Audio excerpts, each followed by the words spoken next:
Hey there, my bedazzlers, how you doing? So in the last few videos, we talked about how we're starting this new series. We're going to be playing 100 games in a row on a new account and trying to do as good as we possibly can. We're not really expecting to go no lives lost or anything, but we're going to do the best that we can. And last time we talked mostly about our defense, how we love to use dart monkeys, we love to use wizards, and of course farms are one of the most important towers in the game. So pay attention to all that stuff, don't forget about it, but also today I want to focus on rushes. Rushes are the most important thing in the game. It doesn't matter how good your defense is, if somebody rushes better than you, or if you're just a dominant rusher. And that's what we're going for most of the time. We're just going to be a dominate... I don't even know a good word for it. We're going to try and dominate with our rushes. That's the best way to put it. So you notice yellow rushes. Let's talk about all the individual rushes. What are the best things to use? Well, of course, the reds and the blues and the pinks are like, okay, maybe you should use some of those sometimes, but when we're going farms, we usually don't want to worry about all that random crap. Like, we don't care about blues and pinks. We don't care about doing 5 lives or 10 lives of damage. That's not the big deal. Of course, you can rush with those things to cause some issues or cause them to farm a little bit less. I'm not saying that they're worthless in any way.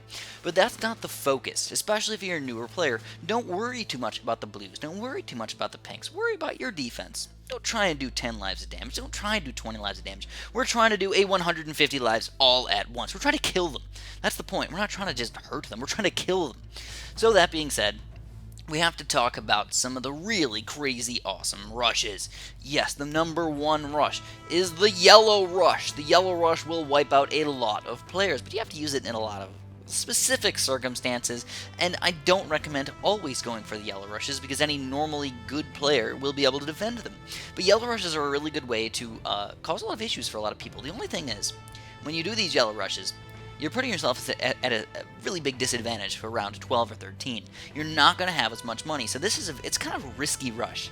You might see me go for it every once in a while, but against these better players, you're better off not doing the yellow rush. At noob cakish players, it's going to work pretty well. What do I mean by a yellow rush? Well, because we have so many delicious farms over here, delicious amount of money, we're going to save $1,000, $2,000, $3,000 by round 8 if we really want to. And if we sell our farms, we can send a $6,000 rush of yellows. So, like, we can send a mega rush if we're really trying to wipe these guys out. But that being said, if you do it, well, we just wasted all our farms, we wasted all our money, and a lot of times people can defend it. So yeah, try and stay away from the yellows. At least a little bit.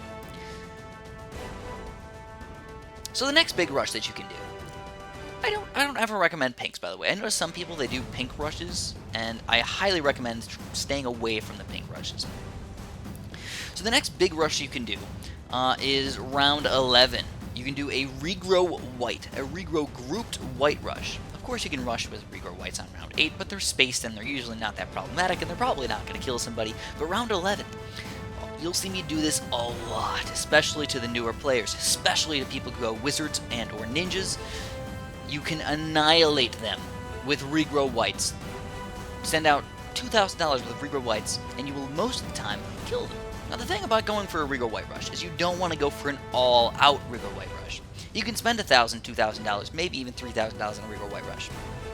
But you shouldn't plan on selling all of your farms and getting this gigantic $7,000 regrow white rush is probably not the best thing, because if somebody gets a really good tower like a 2-3 boomerang or a 3-0 boomerang or a 3-0 cannon or just something like that and they use battle energy, they're going to be able to defend it. It's not an unstoppable rush, but in a lot of situations it does make people use battle energy. So whenever we talk about rushes, we have to keep in mind the battle energy and the double rush situation. I always do double rushes. Almost always. I barely ever rush the first time and say, oh, that rush didn't work, I'm done. No, because the first rush, you're trying to make them use their battle energy. You're not trying to send an all-out rush. You're trying to do something that will cause them damage, and they get kind of scared and don't want to die, and then they end up using their battle energy to defend it.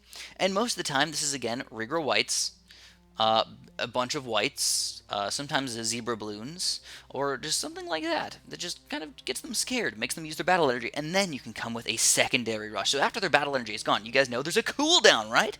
So this is one of the most important things about rushes. Wait for them to have a cooldown in their battle energy and go for the biggest, baddest rush you can come out with, which is regrow rainbows. There's not very many people who, without battle energy, can stop a regrow rainbow rush with $6,000, especially if you have balloon battle energy on it. It's just like nearly impossible to stop those guys. So here's our first rush. This guy actually did a surprisingly good job. He stopped the zebras. But I was just like, screw it. Let's go for full-on regrow Rainbow Rush, and that's what we do. We take him down, man. We take him down. So this guy's really freaking good. He's 41-3. We're going to have some issues, right? Yeah, it's a possibility. It's a possibility for sure. These games, they get kind of crazy sometimes. So the first thing, alright, so as far as rushes go, we got banana farms. We do have an advantage, but that doesn't mean too much. Sometimes having an advantage doesn't really mean much. Plus, he's doing a very good job of keeping me limited as far as my farms are concerned. That doesn't happen that often. Normally, I'm a rock star with the farms, and nobody rushes me with pinks or yellows or anything, and I'm just chilling there, just slurping up my natters and feeling so darn good about it. But this guy's actually being kind of smart about it. He's rushing me in some kind of smart ways. So he's actually rushing me with yellows now already, and I have to use my battle energy. So we're going to counter rush with regrow yellows. And guess what? We're going to... No, surprisingly, we do not take this guy down. Oh, snap, this is not good.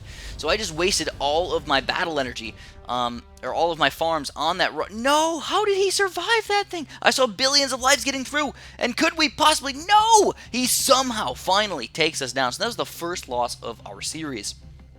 What did we do wrong?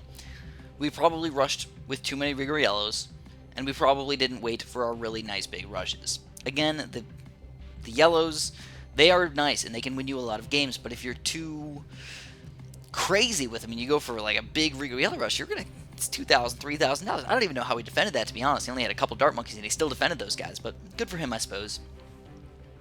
So, what are some other really good rushes you can go for? We've talked about the yellow rush and how it's sort of good, but it's kind of risky. We talked about the regrow white rush, which again is a fairly risky rush because you are spending $1,000 or $2,000 on this rush. But you make them use battle energy, and it's perfect timing for the super rush, which is the regrow zebra or regrow rainbow rush. Of course, we love those rushes, right, guys? So there are rushes beyond that, obviously. Watch your enemy's defense. A lot of people will leave out some silly little things. Like this guy, for example, does not have any camo lead popping power, so we can easily send out some camo leads if we want to. Or just a lot of camos in general. He just doesn't have any camo detection, so let's just go with some camos. So watching out for those silly little things where you're like, oh, I didn't realize. He doesn't have any camo detection, or he doesn't have any of this. You gotta rush with those things. So this guy, also very good, 25-6. Very solid player. Oh my goodness gracious. But there are, of course, rushes beyond that. On round 13, the best rush you can go for is, first of all, grouped zebras that are not regrows. And I say this because they're only $200 for each set of zebras, and there are a ton of balloons to pop. You know what? You're going to make almost every player who doesn't have a really nice cannon or boomerang or nuclear submarine use their battle energy against these zebras. There's a ton of balloons over there. So after you make them use their battle energy with zebra balloons, then you come out again with the regrow rainbow or regrow zebra rush. And I say this with a passion. You need to learn to master the regrow zebras and regrow rainbows. Which one is better? I don't really care which one you think is better. I mean, just do whatever you feel like. That's the way I put it. So we're actually rushing this guy with the regrow yellows. I don't usually recommend regrow yellows either. That's sort of an advanced tactic that you have to decide when you want to use these regrow yellows. Again, it's a very risky move to go for, so I don't always recommend it. So, as you can tell, none of our games have gone past round 13 yet, I don't think. I think every single game has gone right around round 13, maybe 14, like at the max. And we end up taking these people down. We're hardcore rushers. That's the main point of it. So on this map, it's actually a really easy way to just take these guys down with just regular balloons, reds and blues, and mixing some pinkses and stuff like that. And you can do a really solid job taking these guys down. So after we get past round 13, what the heck do we do? Well, if we notice our enemy doesn't have a good defense, we try and rush him, but if... Oh, this guy, no, he's going to disconnect after we started the game? Oh, that's terrible. Well, we'll finish the conversation in the next video. Thank you guys so much for watching. Have a super duper delicious day.